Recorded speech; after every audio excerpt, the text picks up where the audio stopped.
What are some of the paradoxes of innovation, and how should we deal with them? Oh, there are a number of them.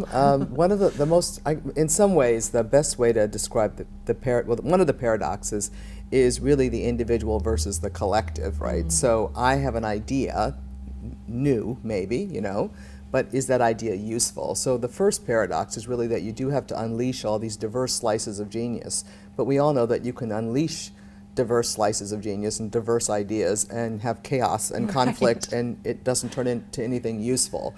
Yeah. So one of the companies I had the privilege of studying and my co-author came from was Pixar.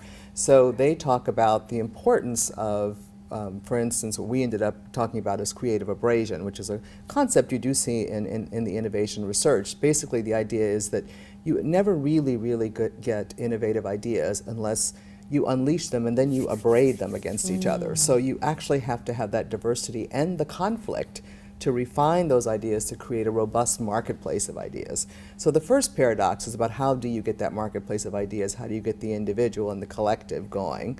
So you, on the one hand, have to be supportive enough to have enough psychological safety so that people will share those ideas, but then you need to confront and abrade those ideas so that they get refined enough to have this robust marketplace of ideas. So there's a competition for the ideas, because competition is good. The second set of paradoxes really relate to this discovery-driven part of the collaborative process, that in fact we can't plan our way to an innovation, but we can kind of act our way or organize our way to it. So those two paradoxes really have to do with how do we do the kind of learning and flexible and improvise enough to do the experiments necessary to learn as fast as we can to the innovation, because since we can't just plan it out. So the second set of paradoxes really have to do with, on the one hand, you want to experiment and learn. On the other hand, you got to produce, you got to perform in the end.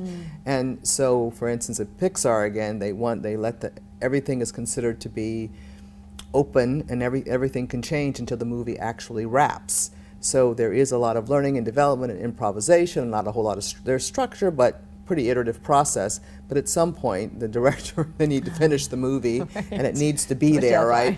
So there's the deadline. So that's between that learning and experimenting and finally producing something on time that's ready to go. And that requires structure and metrics and all of that. And the last set of paradoxes really have to do with the decision making. So on the one hand, most innovation is more bottom up. We know that from a lot of research. It's not top down. We also know that it takes some patience for people to really be able to combine ideas and do that kind of integrative decision making I was talking about earlier. On the other hand, there's urgency. You got to finally get it done. Again, as you know, one of the examples at Google, finally the website's getting a little wobbly and YouTube has to be up is one of the things we looked at. So at some point you have very top down where the head of the group says, this is it. This is as good as it's going to get. We can't perfect this because now, the website is in danger, so we got to make a decision. So the last set of paradoxes really have to do with that tension between letting things be bottom up, being patient enough to let people work through ideas, and finally saying, time to decide.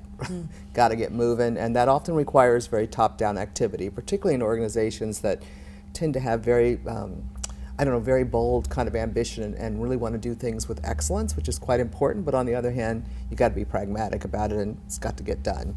Delicate balance. It is, yes. It's finally like an editor saying to you, the book has to come in now. And draft 55, not happening. You're on 54, and that you got to give it a rest.